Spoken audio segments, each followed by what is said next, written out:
Você está ouvindo FolhaCast, o podcast da Folha de Londrina.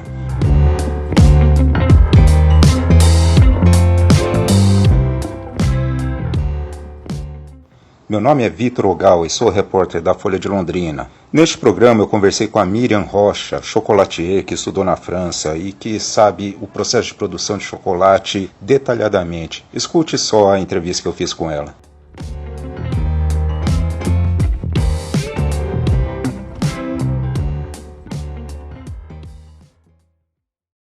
Saber do ponto de vista técnico o que é chocolate, por exemplo, você tem o chocolate comercial, você tem o chocolate puro, chocolate a partir do cacau de origem, normalmente, é a linhagem de chocolate que eu pesquiso, dou aula, trabalho, enfim, porque chocolate, na sua essência, é massa de cacau, são 3 elementos juntos. Um elemento é a massa de cacau, outro elemento é a gordura do próprio cacau, que é uma gordura nobre, que é manteiga de cacau, e o terceiro elemento, a gente nem fala mais açúcar hoje em dia, mas seria isso, a receita tradicional é massa de cacau, gordura do próprio cacau e açúcar.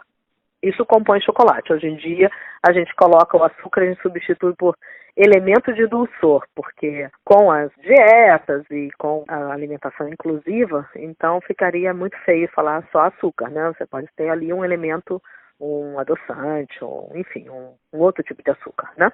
Bom, do ponto de vista afetivo, é um doce prazeroso, nos cativa porque ele alimenta, ele estimula hormônios de bem-estar, ele sacia, porque ele é cativante, né? Ele é sedutor. Então, ele tem esse elemento coadjuvante subjetivo, né? É muito apreciado, ele é muito... Eu costumo dizer que tem uma frase, né? É uma brincadeira, tá? 90% das pessoas gostam de chocolate e 10% estão mentindo. Porque, na verdade, ele é o sabor mais apreciado da confeitaria. Bom, isso é chocolate. Aí você tem, fora isso, os chocolates que são introduzidos em linhas específicas. Por exemplo, chocolates funcionais. Ele não está dentro desse grau de pureza. Ele tem massa de cacau, ele tem elementos de gordura. Os dulçores, normalmente, são substituídos por edulcorantes, adoçantes, enfim, outros tipos de açúcares, e às vezes eles vêm com, dentro da receita, com elementos especiais funcionais. Ele não é nessa linha do gourmet da pureza, mas ele é, digamos, é um elemento do bem, é um chocolate saudável. Por causa dos flavonoides? Isso é no natural. Os flavonoides estão no cacau. Então, quanto maior teor de cacau num chocolate puro, e se você pensar de um cacau bom, bem trabalhado, bem fermentado, bem cuidado como ingrediente, você adquire bem torrado, para não estar... um chocolate industrial às vezes tem uma torra errada, como no café, então você sai matando as propriedades, os elementos bioquímicos dele.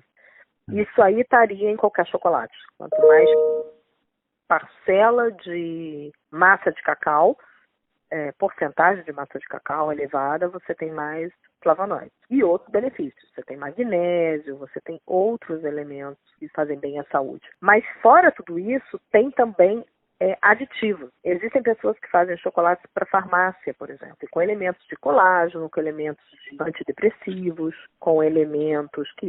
fora o que o cacau já tem. Então, nesse caso, ele não é um chocolate tão puro, mas ele é um chocolate do bem.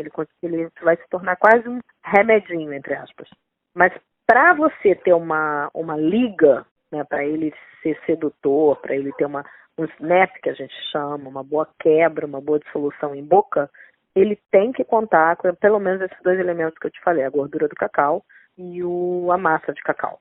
Aí você tem uma outra linhagem, que é a linhagem dos apreciadores gourmets, como num vinho. E aí a gente começa a falar do chocolate de origem, porque a gente vai tratar da origem, da onde vem a plantação do cacau, que hoje já se sabe que, bem trabalhado, vai dar informações sensoriais naquele chocolate final.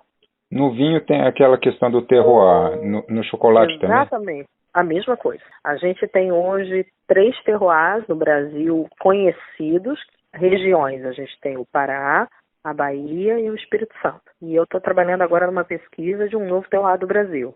Tem outro lugar que era inóspito de plantação de cacau, mas vai ser lançado, vai chegar aí no mercado. Os chocolates industriais, comercializados no mercado de grande volume, que aí se alteram, se colocam outras gorduras e outros elementos. Então você chama de chocolate, mas muitas vezes é um doce sabor chocolate.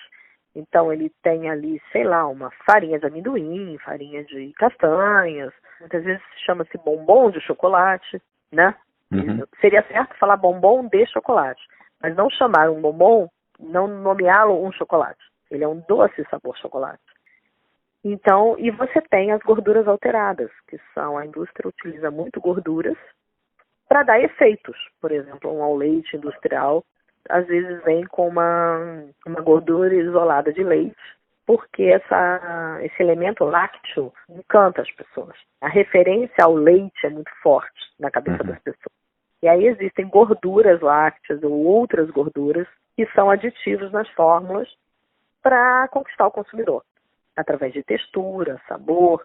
Isso normalmente é um panorama de um chocolate mais industrial de grande porte. Não é um chocolate do mal, mas é um chocolate que já não é tão puro, que não vai ter tanto teor de cacau e benefícios assim. E você tem ainda uma outra categoria, que é o chocolate de trabalho, que eu chamo, que é um chocolate preparado com gorduras facilitadoras ou não, mas de qualquer forma ele tem um teor maior de gordura na sua formulação, mesmo que seja só manteiga de cacau. São chocolates feitos para um artesão retrabalhar ele. E você tem hoje um movimento no Brasil que é o Bean to Bar. O que é isso? São artesãos. Bean to Bar são pequenos artesãos que fazem o seu próprio chocolate. Aí normalmente eles adotam essa lei da pureza com mais 5, ou eles são, no Brasil a gente tem o movimento Tree to Bar, que é da árvore à barra, ou seja, é um cacauicultor que da sua fazenda ele pega as amêndoas de cacau, cuida de toda a fermentação, secagem, torra, refino e vai fazer a massa do chocolate. Ou seja, desde a origem. Desde a origem. O Bean to Bar, ele não tem a fazenda, propriamente dita, mas ele é um purista. Ele gosta de fazer com bem menos ingredientes, então eles falam, meu chocolate só tem 2 ingredientes. Então, às vezes eles procuram, por exemplo, o cacau do Pará, que comprovadamente tem mais gordura, eles nem adicionam manteiga de cacau, eles colocam cacau e açúcar.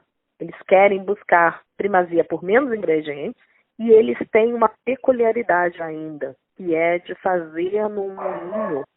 É um moinho de pedra, só que com rotação mecânica, chama melanger. É uma maquininha, elas começam em 4 quilos e, bom, existe, saindo da regra, alguns poucos que tem. É um modo antigo de fazer chocolate. Hoje eu conheço um cara no Brasil, que foi até um ex-aluno meu, que tem uma máquina de 150 quilos, mas o normal é ter maquininhas de 4 quilos a 8 a 50 quilos no máximo. Então eles fazem em pequenos lotes. Normalmente são pequenos empresários. Essa tendência veio dos Estados Unidos, entrou no Brasil em 2014, mais ou menos, e vem explodindo. Então são pessoas que têm essa expertise de comprar o grão do cacau e lançar suas coleções em pequenos lotes. Bom, desses que são apreciadores do Bean to Bar, certamente eles escolhem os grãos bem criteriosamente, né? E eles usam majoritariamente o grão brasileiro, ou eles importam os grãos cultivados em outros lugares? Como é que é isso? Eu vejo, o que eu tenho visto acontecer nos grupos que eu participo de Bean to Bar, a primazia é por valorizar o produto nacional. Até porque uma boa parte dos Bean to Bars brasileiros são Tree to Bars. Então, eles querem, claro, valorizar o grão da fazenda deles, ou dos avós, ou dos pais. Esse movimento é mais forte dos Tree to Bars na Bahia. Então, eles tentam ter preço melhor no seu cacau. E aí, uma dessas formas de agregar valor é você já ir no produto final, você já produzir o seu chocolate, não vender o grão de cacau. E aí, claro, a primazia é pelo cacau nacional. A gente vê essa tendência de valorizar o produto nacional, sim. Bom, recentemente meu pai esteve lá no Pará e constatou que a plantação de cacau lá, numa região que antes era dominada pela pimenta, hoje é quase que totalmente exportada para o Japão. Como é que está essa questão da exportação do cacau brasileiro para o exterior?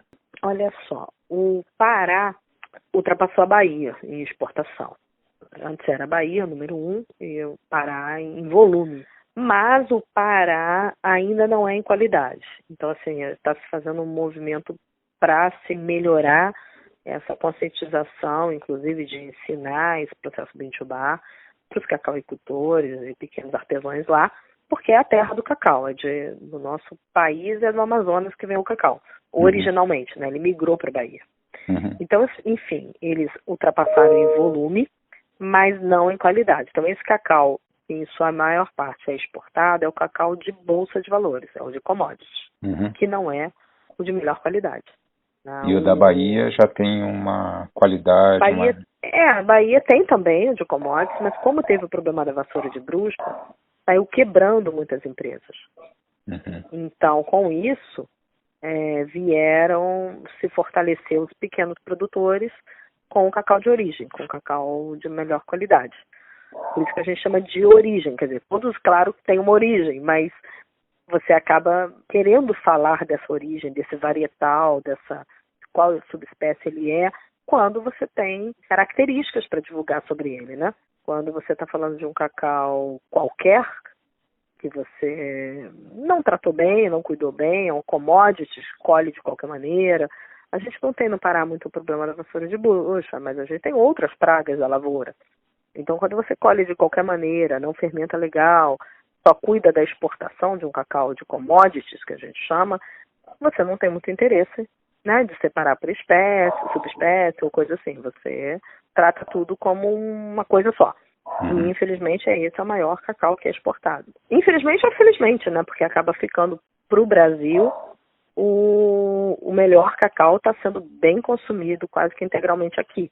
Agora, o que a gente gostaria e o que a gente está buscando espaço é aumentar essa porcentagem do cacau commodity para o cacau de qualidade, para ganhar mais, ter um maior valor agregado e também uma melhor reputação. A reputação do Brasil vem melhorando muito. A gente deu um boom. O que aconteceu com o Brasil, de uma maneira geral? Há uns anos atrás, depois da vassoura de bruxa, a gente deu uma sumida do mapa. A gente deu uma queda no cacau commodities do mundo. Daí a gente entrou, mais ou menos por volta de 2008, 2009, o Brasil começou a fazer parte do Salão do Chocolate, que é uma das feiras mundiais que ditam as tendências da chocolateria. Nós conseguimos entrar com o Brasil lá, e o Brasil tem uma presença constante desde então. E nesses 12 anos de trabalho, o Brasil veio ganhando prêmios, depois ele deu uma sumida, e nisso o Brasil veio se profissionalizando, entrando com o Bintubar aqui, que deve ter entrado por volta de 2014, como eu te falei. Bom, nesses avanços, o que culminou agora, no ano passado, foi o Brasil conseguir entrar. Então, digamos que o próximo avanço foi que o Brasil entrou para a lista de produtores de cacau de origem. Então, existe uma lista mundial onde se apontam quais são os países que são produtores nativos ou produtores de extrativismo, por exemplo, África, né? A África não é nativo, é de extrativismo, mas tem regiões na África que se tem um cacau legal. Então, eles apontam aonde são as regiões que tem um cacau de origem. E o Brasil entrou para essa lista, graças a Deus. Foi oficialmente divulgado ano passado, em outubro, mais ou menos. Então, com isso, espera-se que bons chocolatiers mundiais, bons compradores, começou a apontar a curiosidade de novo. Então, no início foi quando nós entramos para o salão, que fez um reboliço, né, Brasil, né, tem cacau no Brasil, os europeus não sabiam, blá, blá, blá. Depois deu uma aquietada, o Brasil parou de ganhar prêmios por um tempo. No início a gente ganhou prêmios, né, medalhas do nosso cacau. Depois veio essa fase meio café com leite, deu uma aquietada. E agora a gente voltou a criar um burburinho no que o Brasil, ano passado, fez o primeiro congresso de cacau, congresso internacional, e também entrou para essa lista. O preço ainda é ditado pela Commodities, tá? O que acontece é quando você tem um cacau melhor, eles pagam um prêmio acima da Commodity. Você é formado em Paris pela Escola Tradicional de Chefs? Escoffier é o nome da escola em Paris. E dirigiu o próprio ateliê por 5 anos, né, durante a sua estadia na Alemanha, né? 3 ateliês lá. Eu me formei na França, fui atuar na Alemanha, trabalhei como professora, cheguei a dar aula em 8 instituições lá e tive 3 ateliês durante esse tempo todo. Vim embora, foram 6 anos, vim embora em 2012, mais ou menos, é isso. Então, nesse período foram 3 ateliês, 8 escolas, e um pouquinho tentando divulgar o cacau brasileiro lá, né? Eu que fiz essa entrada, trabalhei, né? Tive a oportunidade de trabalhar junto, assessorando o Brasil para entrar em 2008 no salão, enfim. Então foram esses projetos bacanas que me fizeram vir pesquisar cacau de volta no meu país, porque eu acabei me especializando em cacau février, que é quase um bintubar, como se fala hoje, mas era o termo que a gente usava francês, né? Porque, enfim, eu vivia na Europa e para mim o que ditava era essa linguagem, né? Nessa época a gente está falando, não se falava ainda o bintubar americano, deve ter começado por volta, pelo que eu pesquisei, 2010, 2012, né? Enfim. Mas isso daí garante mais experiência, mais conhecimento, né? Sim, os meus professores, na época, a gente fazia chocolate lá a partir do cacau de origem. Eu lembro que existia uma processadora, uma empresa pequena no sul da França, que se a gente conseguisse comprar o cacau, porque eu lembro que o meu sonho era fazer minha coleção com o Brasil, eu fazia chocolate para outras coleções, uma na Suíça, uma na Alemanha, e eu queria o cacau brasileiro, e aí eu tinha que fazer passar, como não tinha esse maquinário, hoje é fácil você comprar uma melanger de 4 quilos, mas naquela época não era, então a gente tinha que fazer vir para o sul da França, e esse cara transformava em massa de chocolate. Ele vendia esse serviço no Salão de Paris, lá que eu conhecia, assim, professores meus trocavam massa de cacau. Era uma coisa meio assim, sabe? Romântica. Brasil era uma coisa de louco para conseguir. Então, quando eu apresentei os primeiros chocolates brasileiros que eu trouxe, o cacau daqui, nossa, eu lembro de um professor meu que até hoje tem na coleção dele uma matriz de um varietal exótico. Eu lembro dele ficar louco quando viu e falou, eu quero esse cacau, eu apresentei para o cacauicultor, enfim, aquela coisa toda.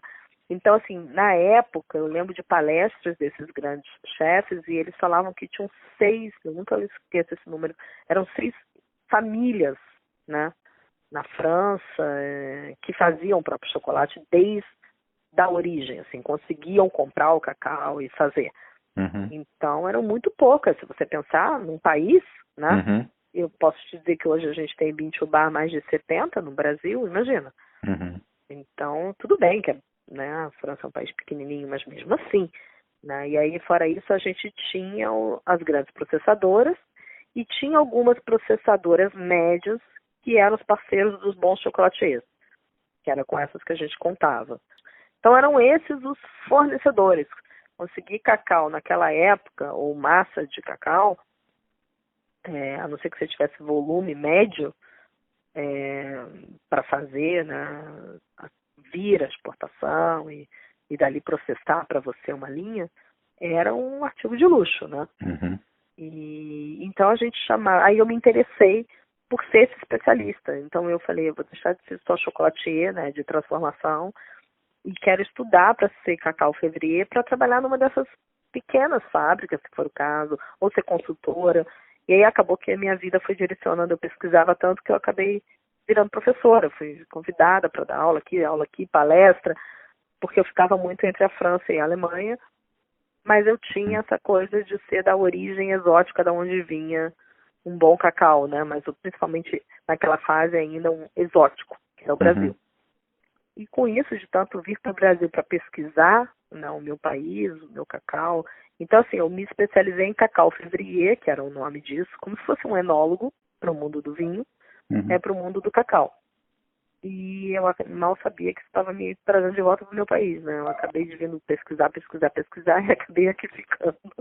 E acabou que eu vim para montar a primeira escola de chocolateria no Brasil, que é no Sul, dessa linhagem de chocolateria tipo école e de curso desde as bases, desde a origem, que aqui não existia isso.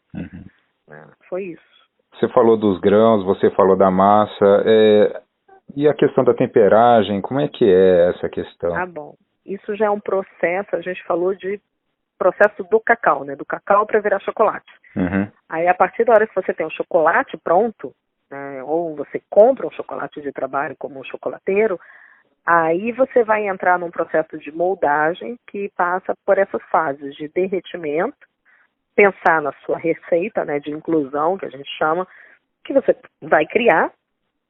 Então, você passa por esse processo de derretimento da massa de chocolate completamente e depois uma recristalização.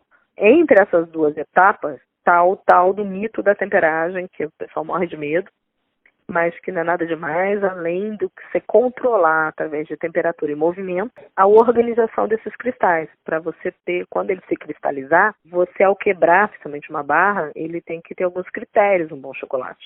Ele tem que brilhar, ele tem que derreter na boca por igual, para te causar um impacto de sabor. Ele tem que ter aquele snap, que é aquela quebra limpa, sabe, dura, tec no chocolate. Enfim, brilho, forma, textura, esses são os critérios, né? E para que isso tudo aconteça, você não tem mancha, né? Você tem que passar pelo processo da temperagem. E aí é que vem aqueles chocolates com gorduras facilitadoras, que não são chocolates, mas que possibilitam aquela artesã trabalhar em casa. Tecnicamente falando, se eu trabalho numa indústria, vou criar duas massas de trabalho, uma é chocolate, que é aquela pura que eu te falei, mas só gordura nobre e açúcar. Outra, que é um nome muito esquisito, mas é a verdade, chama-se, no Brasil se chama de cobertura, ou seria tecnicamente falando um compound. O que é isso? É uma formulação com sabor chocolate, com uma gordura que ela se assemelha à manteiga de cacau, mas ela não é. A dona de casa derrete no micro-ondas, não precisa temperar, porque não tem os cristais da manteiga de cacau. Então, ele tem um pouco, né? Mas, enfim, muito pouco. Então, ele se solidifica até no freezer. E aí, isso aí popularizou o trabalho com chocolate. Mas na nossa língua, a gente chama tudo de chocolate. Só que vai ter uma diferença de textura, de sabor e de preço, principalmente, de mercado.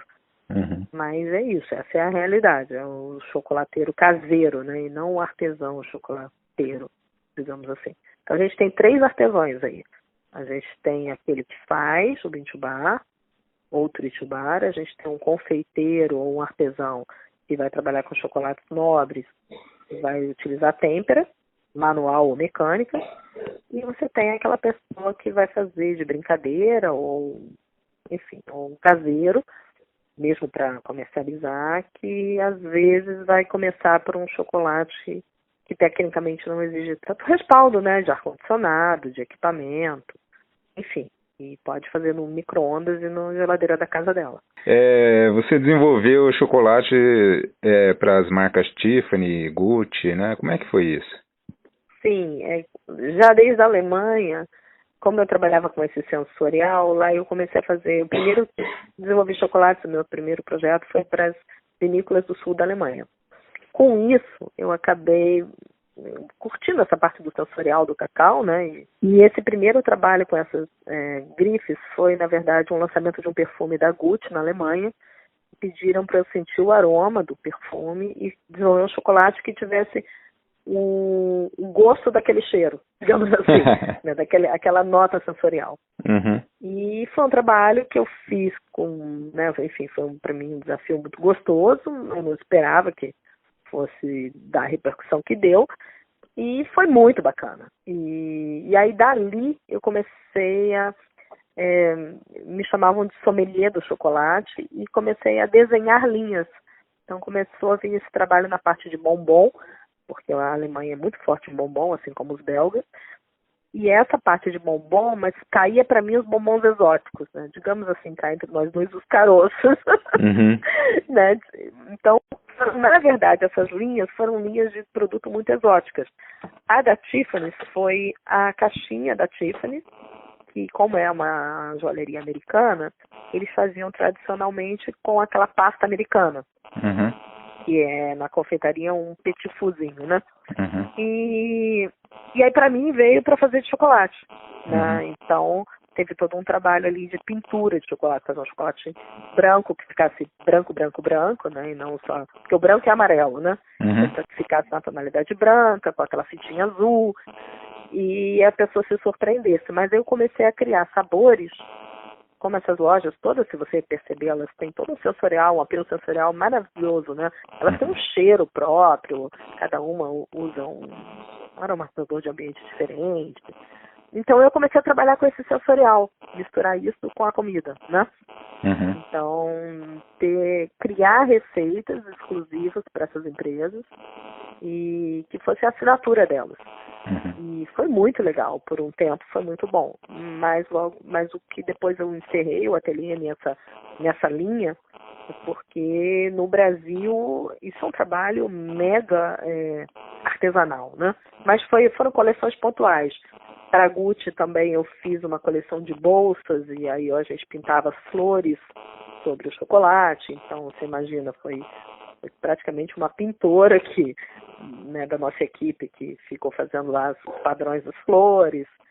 Então assim, eu acho lindo esse trabalho, é um trabalho artístico que dá muita margem no chocolate, mas é uma realidade do brasileiro bastante complexa de se dar o luxo de conseguir manter, né? Digamos assim. Mas hoje eu acabei me voltando mais para consultoria e aulas, até para ajudar a gente a profissionalizar esse mercado. Porque eu acho que quanto mais artesãos forem tendo com mais capacidade técnica, legal mesmo, a gente sai daquele caseiro e vai impulsionando esse mercado para fazer do chocolate um produto valorizado, mais valorizado. Legal. Hoje você é professora universitária, né? Eu dou aula, eu montei algumas, como é que fala, cursos de chocolate dentro das universidades. Então, como eu te falei, essa primeira escola, eu fui até assessora deles para montagem, né, de todo o projeto de pós-graduação.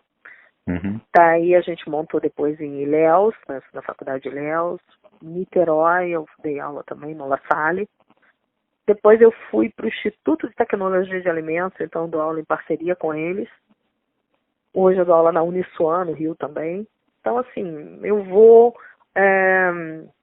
vai tendo idas e vindas, assim, vai migrando, né?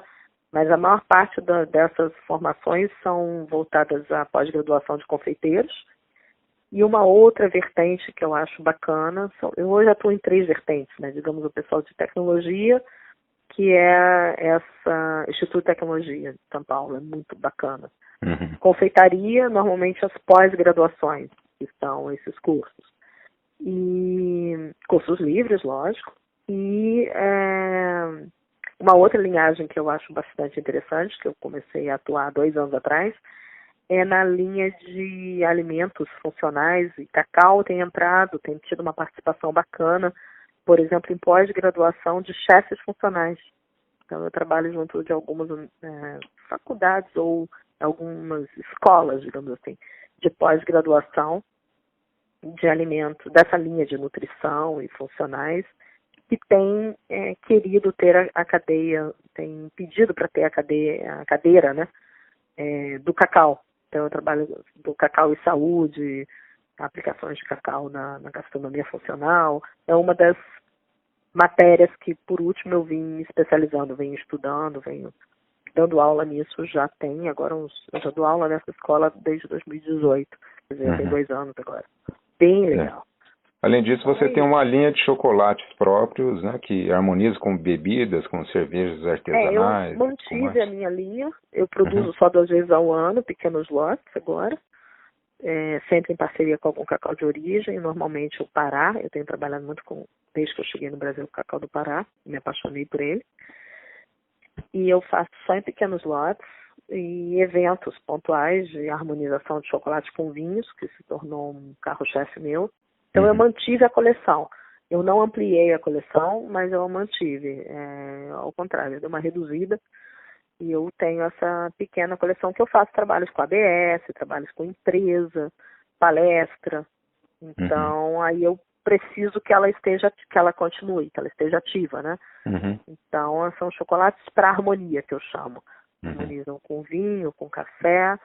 Aí tem uma linha de cacau natural de petisco de cacau, uma pequena linha gastronômica, que são chutneys, cacau, balsâmico, alguns produtos de cacau que são inovadores e exóticos.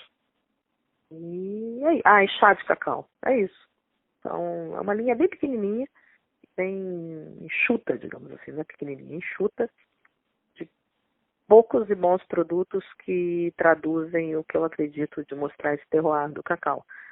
E sua maioria são cacaus um cacau do Pará, que eu venho trabalhando em parceria com essa região, mas agora veio esse desafio de desenhar uma linha de um novo terroir.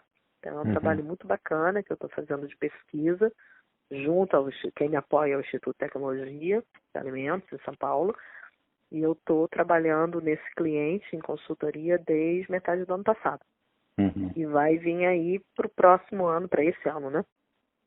Um novo terroir do Brasil, com sensorial bacana. Então a gente está, nesse caso, ainda não é o desenho de linha, é o desenho do chocolate de base dele, que a gente está fazendo juntos, e não a aplicação da receita ainda, né? Ainda vai ter a parte de tablete, etc. Mas é um passo atrás. É entrar em estudo do cacau dele, do ponto de torra, das massas de trabalho e jogar isso para fazer em média escala. Para ele ter um chocolate, um novo terroir mesmo, fazendo frente aí ao reconhecimento do novo espaço e fornecer eu imagino que o mercado que vai atuar vai ser chocolatier mesmo, vender a massa de chocolate e ter a linha própria dele, né? Assinando esse terroir. Mas essa parte comercial eu ainda não sei como vai ser desenhada. A gente está ainda na etapa anterior, assim. Está nascendo, digamos assim. Está muito bacana. Está explodindo um novo terroir brasileiro. Acho que é isso que a gente pode falar, com sensoriais bem diferentes e de uma região que não se esperava que se plantasse tradicionalmente cacau. Mas cacau é do Brasil, então digamos que todo o Norte e Nordeste nasce cacau, entendeu? É só tratar direitinho, só trabalhar bem, enfim. Vamos ver o que vai vir aí, mas está bem interessante, viu, o sensorial. Cada coisa louca, assim, as primeiras degustações que a gente fez. O brasileiro sabe comer chocolate? Definitivamente não. Ele não sabe o que está perdendo. Não. Na sua maioria, é porque é chato falar brasileiro, né? O Brasil é tão grande. Eu tenho clientes exigentes e que são apreciadores de vinho e quando conhecem, aprendem no piscar de olhos, porque chocolate se aprende com muita facilidade, né? Digamos assim. Apesar dele ter uma complexidade, não é uma complexidade do vinho que você se sente... eu não sei, você se sente muito diminuído, né, a experimentar de novo, né? O chocolate, até nisso ele cativa. Você pode não saber, mas você vai experimentar de novo e vai se permitir sentir alguma coisa. E as primeiras notas que vêm, sensoriais, não são tão complexas, né? Depois, se especializar nisso, já é outra dinâmica. E onde aprender? Pois é. Onde aprender? Você fala... É uma excelente pergunta. É o que eu mais queria poder proporcionar. Por isso eu acho que eles não sabem tanto. Porque eu faço workshops de harmonização e degustação, mas ainda tem resistência, não tem o volume que eu gostaria. As pessoas... Faz mais sucesso um workshop de receita do que as pessoas acharem que elas não conhecem o chocolate. Quando elas param quando, por exemplo, eu sou contratada por uma empresa ou eu faço junto de alguém de vinho, esse cliente que eu encontro, ele é muito maneiro. Ele fica... É uma delícia, eles viram amigos, porque eles ficam... é o que eu te falei, eu brinco com essa frase. Porque tem gente, às vezes, que me fala, não gosta de chocolate. Eu falo, você não encontrou o chocolate certo. Né? Então, assim, 10% só que não, né, assim, que não gostaria, mas está mentindo. Então, a gente brinca com isso. E aí é maravilhoso. O problema é, num Brasilzão desse tamanho, encontrar com essas pessoas, entendeu? Então, você tem resistência aos workshops de degustação, de conhecimento do chocolate. Infelizmente tem. Então, eu acho que o brasileiro não sabe o que ele está perdendo, é o que eu costumo falar. Vinho, você sabe que você tem que fazer um curso de vinho. Mesmo azeite, você sabe que você sabe que não sabe. Mas chocolate, ele é tão cativante que você não entende que você precisa daquele curso. Você fala, não, precisa. Eu vou ficar lá comendo um monte de chocolate? Vou ficar enjoado, entendeu? A visão ainda é uma pena. Que as pessoas não entendam o que tem por trás de um produto tão maravilhoso, gourmet, o queijo já está mais difundido, né? Mas realmente o chocolate tem uma resistência. Eu acho que de todos esses amigos gourmets dele, o café e o chocolate são os mais prejudicados. O café você até sabe que tem coisas legais para saber de café, mas você tem um pouco essa visão.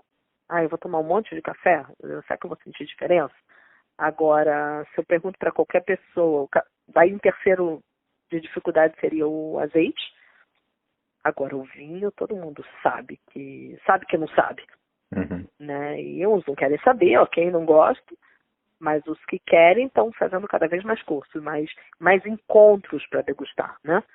Eu sinto dificuldade nisso no Brasil. Na Alemanha, nem tanto. O alemão, como para ele é um produto mais exótico, eu encontrava mais aderência aos cursos de degustação, workshops de degustação. Eu acho que eles entendiam que tinham mais coisas para aprender. Então, eu só posso imaginar, nessa sua pergunta, que a resposta é a gente não sabe. Porque por que haveria de ter, como é que fala? Dificuldade de adesão, né? Não tem muita explicação, porque financeiramente não é por isso, porque não é um produto tão caro quanto um vinho.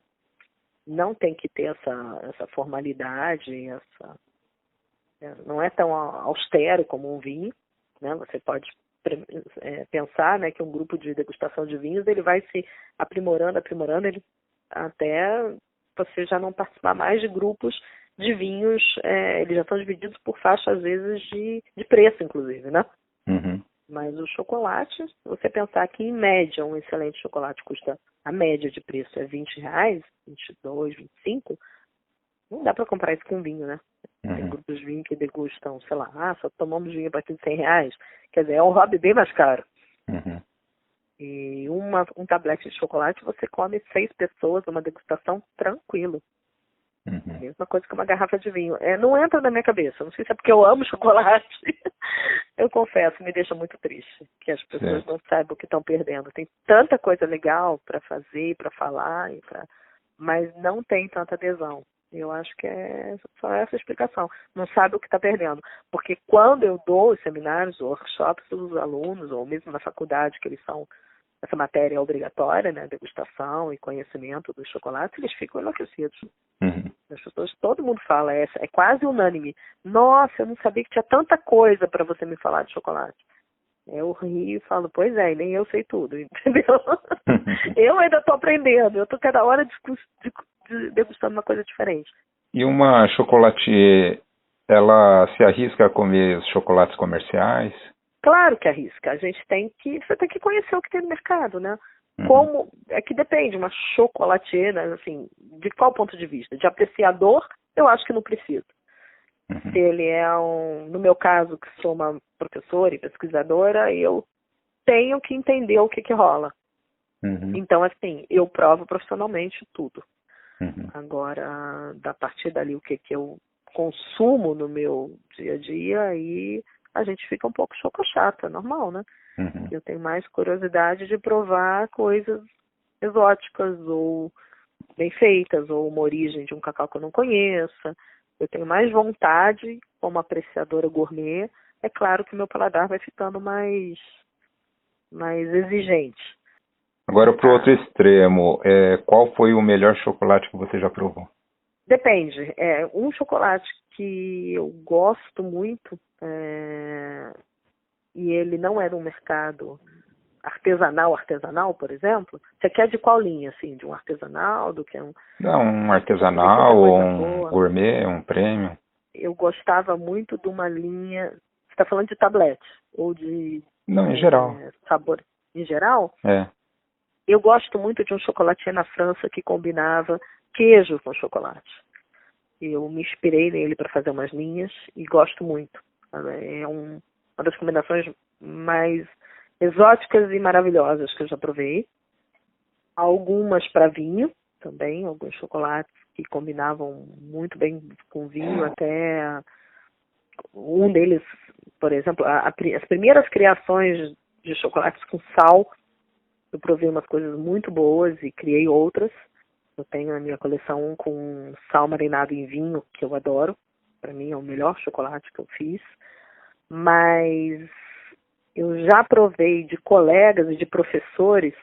Então, teve esse cara me impressionou a minha carreira, me impactou, foi um chocolate com queijo dele. E os chocolates com recheios, né, com inclusões. Existe um cara na Áustria, que é o Zotter, ele tem no Brasil, que eu já provei uns recheios dele muito exóticos, mas muito bacanas, que não teriam passado pela minha cabeça. Aliás, eu nunca me inspirei em fazer isso similar.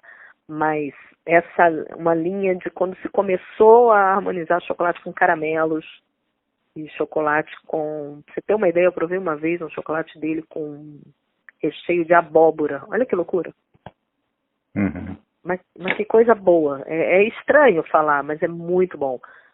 Enfim, eu acho que os melhores chocolates da minha vida foram muito exóticos. Não posso dizer que eu gosto de um chocolatier que ousam, como eu também tentei usar na minha carreira. Mas aqui do Brasil, eu já provei umas coisas boas, bintubás com sensoriais bem aprimorados, bacanas, da Bahia. E desse rapaz que ganhou o prêmio ano passado no Pará, e que é um bintubar que fez do Pará, também cacau do Pará, com essas formigas da Amazônia. Achei genial e gostoso. Acho que aqui eu acho que é mais isso, assim, me chamou a atenção. E do Espírito Santo, já provei coisas gostosas do Espírito Santo também. Miriam, muito obrigado pela entrevista. De nada, desculpa se eu te dei um nó. Imagina, mas foi uma conversa falo super demais agradável. também, né? Bom, eu conversei aqui com a Miriam Rocha, né, chocolatier, professora, né, e especializada em terroir também, né. Que fique uma matéria bem bonita e bem gostosa, acima de tudo. Uhum. E que inspire as pessoas, né, nessa Páscoa, no meio dessa pandemia. Eu espero que o chocolate venha para realmente afagar o coração das pessoas, acalmar, agir na parte terapêutica dele, que é maravilhosa também. É isso que eu estou torcendo por essa Páscoa, sinceramente. Seja uma renovação para todo mundo, né, Vitor? Tomara. Então, muito obrigado, viu, Miriam? Obrigada também, foi um prazer. Boa noite. Prazer foi meu. Obrigado, tchau.